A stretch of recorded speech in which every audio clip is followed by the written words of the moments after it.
Yeah, good afternoon to you all. And I warmly welcome all of you to today's session, the May edition and a special edition, of course, as well. We are privileged to have Dr. Naomi Asabre-Frimpong to take us through today's session, the title Science, Outreach, and Communication. Thank you all. And Dr. Naomi, over to you. Thank you, Albert. Thank you, everyone, and welcome to our monthly sessions. Today's topic is on science outreach and communication, how to understand what kind of outreach you're doing, how to plan for it, and how to have an effective outreach and inclusive outreach. So I'm Dr. Naomi Asabre-Frimpong. I'm with the Ghana Space Science and Technology Institute, the head of Science Communication and Outreach. And I'm also an executive member of PRAGSAC. So welcome again to our monthly seminars, I would say. To move on, let's go to the next slide. Oh. Okay. So we'll start with trying to understand what outreach and science communication is. So basically, science communication describes a variety of practices that you use to,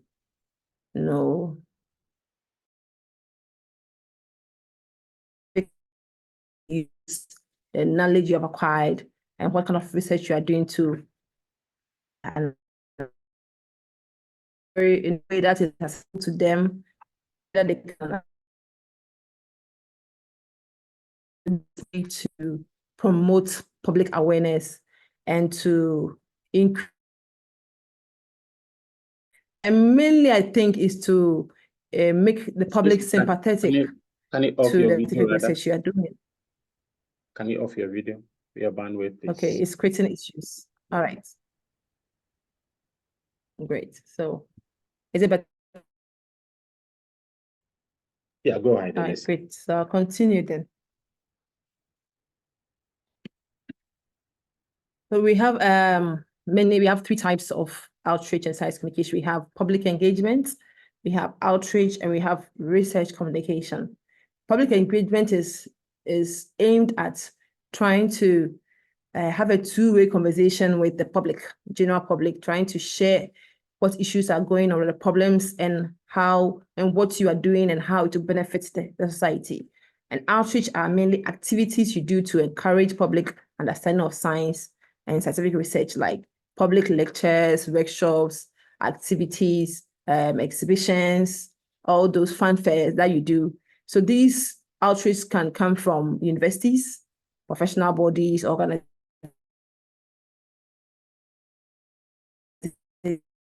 that encourage maybe young people to take up STEM or any particular, just so we can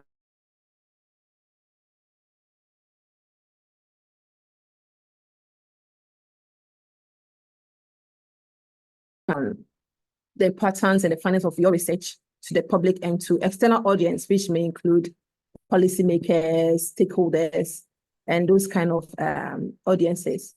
It can be in a way of, it can be funded by charity.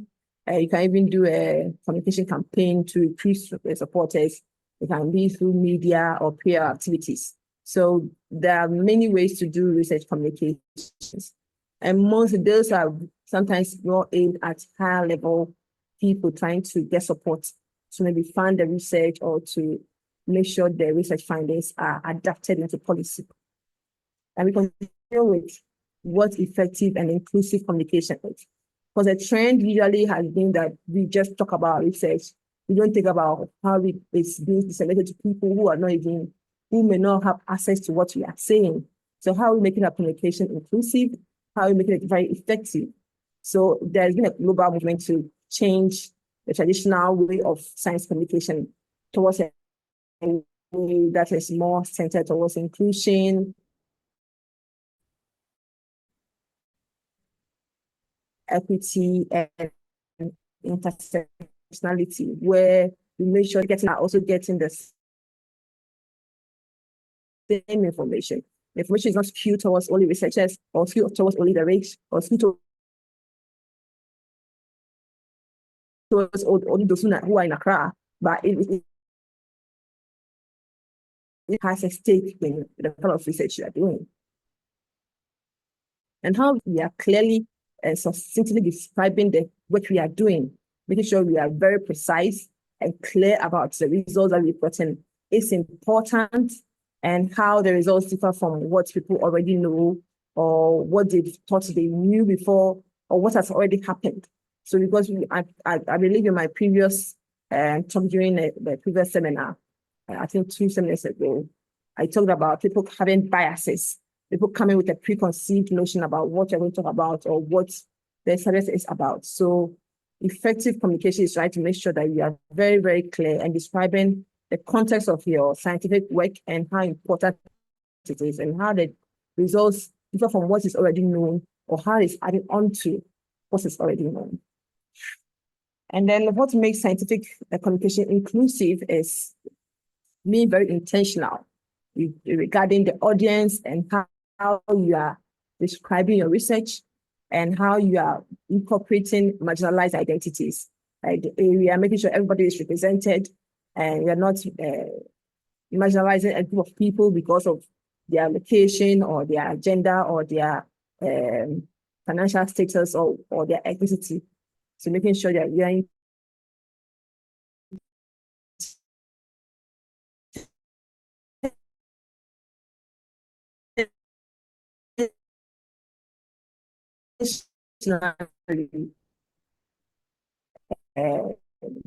considering the audience you are doing the outreach to. And the next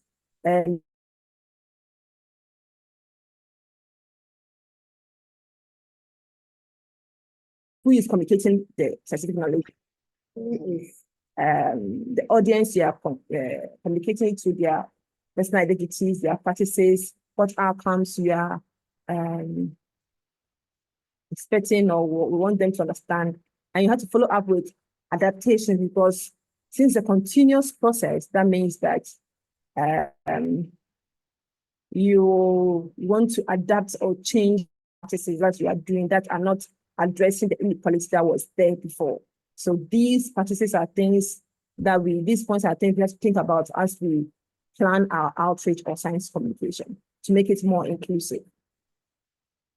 Now to examples of how we can make our science communication effective is to adapt 7 C's of communication, which is you have to be clear, you want to be concise, you have to be concrete about the knowledge you are about to give out. You make sure that you're correct, and you consider who is going to communicate it to the speaker and your audience to. And introduction, you have a body, you have a conclusion, you have a take-home message, and also you make sure that you are courteous. Those are the 7 C's: clear, concise, concrete, correct, consider, complete, and courteous. With this, your message will be, you realize with this, considering these 7 C's, your message will be very, very effective, your communication will be very, very effective. And you see that there is success in your communication activity that you are taking up. Now, professionals use a range of communication tools to make sure that they are getting the message across. And some of them are documentaries. I used to love documentaries when I was younger, and graphic and the like. Documentaries are one way of communicating. Science are becoming very, very, very popular with social media. And we have journalism and public talks. And nowadays, because of social media, we have social media posts, your Instagram, your LinkedIn, your Twitter or X.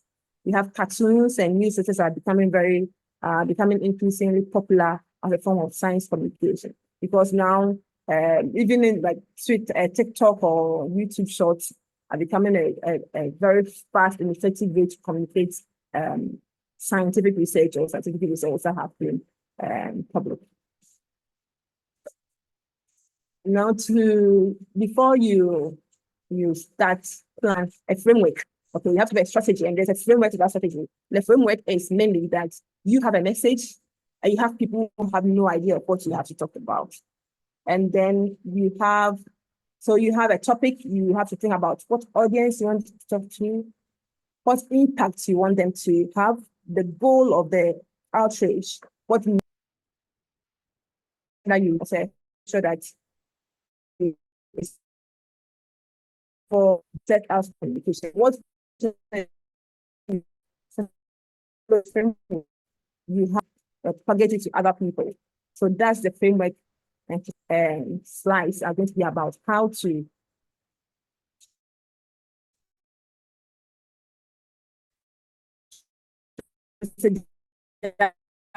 for a science communication program that you want to embark on. So first, you have to, first is a topic, science classic. I'm going to talk about COVID-19 that you are doing research in. These are, you have to make sure that you are specific and you are succinct, like very specific and very short topic. That is, you can talk confidently about. You have to make sure you are confident about that topic. It's very, very clear and it's specific. You don't have to make it ambiguous. And so that is the first thing you have to write down. The next thing you have to consider in your strategy is, who is your audience? Do you have only one audience or you have multiple audiences? Do you want to talk to both school children and teachers and also researchers? Or you want to talk to the general public only? Or you want to talk to stakeholders only? Or you want to talk to policymakers only? Or you are talking to all of these group of audiences together? Are there any communication barriers? Is there a language barrier? Is there a trust barrier? Are there biases? Because have you gone out before and did something that people didn't, there was a backlash and people didn't get to you, or the communication was not effective? What precedent has been set? Is there trust between the two wings of communication, the communicator and the audience? Is there a language barrier? Going to get a translator? These are all things you should consider. Do they have values that you are going to debunk, or they have previous knowledge that you have to go and change, or you're going to add on to that? Do you have something, do you have something in common with the audience? These are all things, questions you have to ask yourself and questions you should answer in your strategy. Next, you have to know what impact. Why is this topic important to your audience? You have to make the topic very personal. Sorry. Excuse me. So you have to make the topic very personal. It's more difficult when you have a very abstract scientific research you're doing. Like sometimes talk about, like in astronomy, because I'm an astronomer, I always talk about astronomy. Methanol mazes. If you want to tell people about methanol mazes and how important it is and why you need a particular maybe scientific research tool or software, you have to make it personal to the audience, because they don't care about, if you don't care for them, they're important impact. They have to be very, very clear about that. Whether the impact is positive or negative, it may be that it's not an immediate impact, it may be a long-term impact. You have to make that very, very clear. You have to know what kind of impact they will have. And does the audience already know about this topic, or are they new to it? Therefore, you have to know where you're going to start from. And where would they probably learn about it? Because if they know about mazes, if they are university students, would they know about mazes? Because are they taking physics? Are they policymakers who have know where they will learn what you have to tell them? If they have nowhere to learn it, then we have to start from scratch and talk about your topic. So audience have. Next, you have a goal. Sometimes it's hard because it's goals and aims. What is it? What's the difference? Now, goals are more what we call, they have to be exact. Defining goals are very tricky, but they must include, maybe you want a policy change, you want a behavioral change, you want to adapt a new system or a new product or a new ideology. We have to be clear about what the end goal is. So you have to be specific and break them down into measurable, smaller steps. So we always use the SMART goal system, which is you have to make sure that your goals are specific, they are measurable, they are attainable, they are realistic, and they are timely. Imagine that we want to have a workshop for teachers to show them the importance of doing hands-on activities. You have to make sure you are specific doing science. Let me finish my topic. Doing science for science students. Okay, when I'm teaching science, what the importance of hands-on activities, you have to make sure that you are very specific. That's a specific goal. Now, how is it measurable? That means the teachers, you have maybe 20 teachers coming.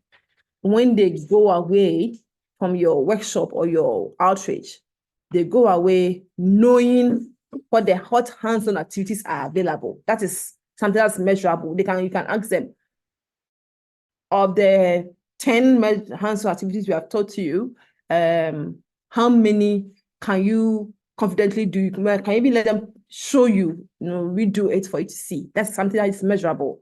It's also attainable, and it's also realistic. And is it something they can do? Can you finish within a set time? Like, okay, in about the training is 2 days. In 2 days' time, they should know this. And so that it should be timed. So these are the goals this is how we use to measure goals. SMART, they have to be measurable and that means they must be timed. Now you also should know your message. A message should be maximum 3 to 5 specific points. Any more than that, people will forget. I always say maybe 3 points is the best. Don't go more than 3 because a message can be physics is fun. Okay, that is the message you want people to go away with. Or science is amazing, or science is for everyone, or science is important to life. That will be a message people can go away with from your outreach or science communication activity. And so you must know what your topic will help you to know what message you want to get across. And there should be more than 5 points. And with this information, people will remember it. If you have more than 5 points, people will tend to forget because you can't repeat all 10 points. But if it's 3, you can keep repeating those 3 points, and in the end, it will get stuck in people's minds. They'll go away saying it, or they can think about it later in a week or 2, and they'll still remember what you told them. Now you have to think about your logistics. How will you get your message to your audience? What format will you take? Are you going to write? Are you going to put it in writing? Are you going to draw comics? Are you going to take pictures? Are you going to use a video to communicate your message to your audience? Are you going to speak about it at a lecture? Are you going to do it digital, like social media or something? Like send it by messages to people or emails? Are you going to do flyers, etc.? There are so many ways you can deliver messages. You can even go door to door and knock and talk about it, like we used to do when we're canvassing for churches. Your church will send to go and talk to somebody about Christ, and you go and knock on doors. You can even do that, but you have to think about what's the most effective way to get a message to them in your setting. For you, maybe you may not have a chance to go out. You may not have the money to drive to schools and talk. So, okay, I want to do a social media post that will send to my contacts, and I will encourage them to send to other people. Or I can go to a school and tell the headmistress, I will do flyers now. Can you paste them on your notice board for me? These are all ways you can think about to get your message across to your audience. How will you overcome the barriers that you saw in the step 2? Which kind of audience you have, the trust and all, the language. Are you going to get translators? If the people are visually impaired, are you going to get something audible for them? If they are, if they can't hear, are you going to get subtitles for them in your video? Are you going to send somebody who does a ASL or Universal Sign Language, or even the Tree Sign Language or the Ghanaian Sign Language? So these are all things you must consider. What outlet are you using? Are you using a radio, social media, billboard, festivals, small meetings, workshops to have your outreach? And who will you trust to send this message? Who is your speaker? Who is are you the one talking? Are you going to get a public speaker, someone who's very eloquent, do it using a translator? So in the end, the people actually going to look at your translator, not you. So these are all things you must consider, your logistics, which mostly are around the message and your audience. Now, the last but one point is your evaluation, which is very, very, very. You are having an outreach and you don't get feedback. It could be that you are talking into the air, nobody is even listening. This shows how effective your communication is. How you measure your success. Do you have more subscribers to your YouTube channel now? Do you have people more on your network now where you can contact them? Are you going to do a survey? Is there a change in policy? Do you have people asking questions now? Is there more dialogue on the radio about this topic that you talked about? You can also use the SMART goals to measure your success. So evaluation metrics may be long or short term, but you can still use a SMART goal setting matrix that we talked about before to know whether your activity was a success, your communication was a success. The last point, the most important one, is to bring all this together on a paper and think about it and actually do it before the activity happens. Sometimes you don't even need to write a whole book about it, just bullet points. My topic is just this. My goals are this. These are my messages. They are just 3 points. I'm talking to people aged 6 to 12. I'm talking to people aged 18 to 25. Talking to people aged 40 to 60. Okay, that is a strategy you have to do that strategy. All I've talked about from point 1 to 7, you have to put it on paper or on your laptop and make sure that you filled out all these points and realize that it will bring the whole framework into place. And even if you spend even 1 hour on it, you realize that at the end, you have a better communication activity. You realize that you have actually solved most of your problems. The best thing is even to have a group of people actually sit down, a diverse group of people, a woman, a man, somebody old, somebody young, to help you in your planning. So once you have a strategy, you brainstorm about a strategy, you realize that you have tackled 90% of your problems that you would have envisioned without this strategy. With a little planning and practice, anyone can achieve their science communication goal and avoid people looking at you blankly or with a glass gaze at you, not understanding what you are talking to them about at your programs. So this is the end of my talk about effective science communication and outreach. I'm happy you are with me. You have stayed with me all throughout the topic, and please, if you have any questions, you are welcome to ask those questions. Thank you very much. Thank you so much. So inspiring and motivating. I was monitoring other platform. I could see some were sharing that they should come and join because it is very educative. Thank you so much. Kindly raise up your hand if you have any question or any comment to make. Once again, we thank all of you for joining. Time for question and comment, please.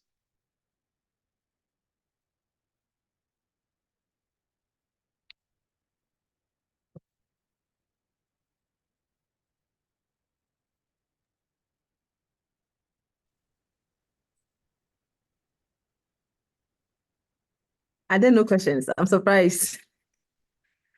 Oh, you're all thinking about it. Okay, somebody's hand is up. Justice. Yes, please go ahead. Okay. Hello. Yes. Hi. Hello. Please, my question is, with this communication strategic framework, what are some of the encounters the negative side, maybe as you are having your presentation, what are some of the challenges that you come across? And I also feel like language barrier, like maybe our confidence in communication, is it also a major factor? And yes, that's my question. Thank you.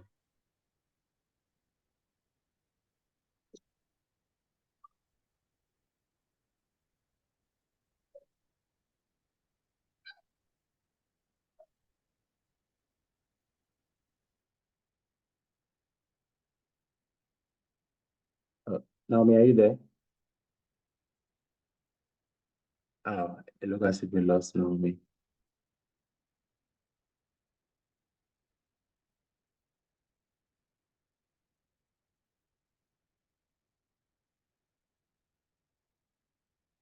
Okay. Okay, we're prepared to take another question. Maybe once she joins us, we put it to her to answer. But if any of you have any comment to that, you can give an answer. But if okay, yeah, she's back. Yes. Sorry, my laptop froze. So I'm sorry, I didn't hear just the question. If he wants to ask it again, I'll be happy to answer. Okay, Justice, can you take it again? Hello. Hello, Justice. Yeah, please, thank you for a wonderful presentation. My question is, during the communication, what are some of the challenges you encounter?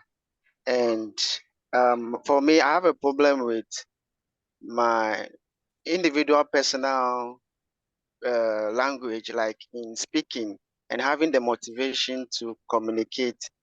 Is that really also a major factor, or has to do with maybe the materials you have prepared? You may have the materials you prepare, but what about your personal confidence? Thank you.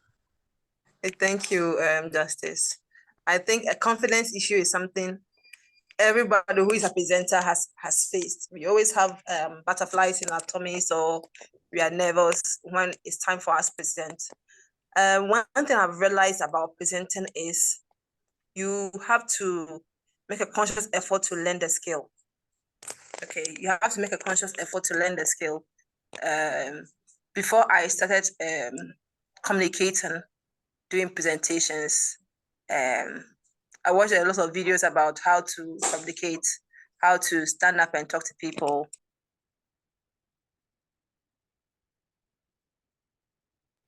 How to communicate and stand up and talk to people, sorry. And one thing that stands out, even after learning all that, is you have to practice. You have to practice. You have to be confident in the topic you are going to talk about. If you know the topic from back to back, okay, if you have to learn how to communicate, learn from people who are into communication. Second, you have to know your thing back to back. You have to know your message back to back. You have to be able to answer all questions. Of course, if there are questions you can't answer, I can always say, oh, can we have a talk about it later? And also, you have to practice. Practice always makes perfect. The more you practice, the more you take up such responsibilities to communicate, to be in charge of communicating a message. You realize that you get more and more comfortable. The nervousness never goes away. The nervousness never goes away because we are all human. At a point, we always don't feel confident. But once you stand up, you realize that the more you do it, the more you get confident, and the lesser you feel nervous. So I hope it helps. That's how I can answer your question. Thank you very much. And I'll be happy to have a copy of the slides. Okay. I'm sure Albert will post it somewhere. And I think the video will be up on YouTube also. So yeah, the video will be available some hours after the meeting. So we'll share the link as well in the various platforms. Okay, please. Thank you very much. Questions? Welcome. Yeah, more questions, please.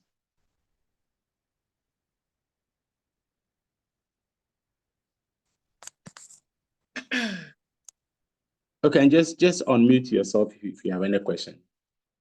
And go ahead.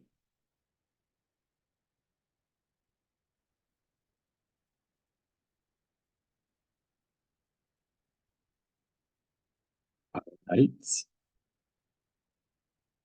Whilst we wait for questions, so take this opportunity to. Okay, I'm going to stop the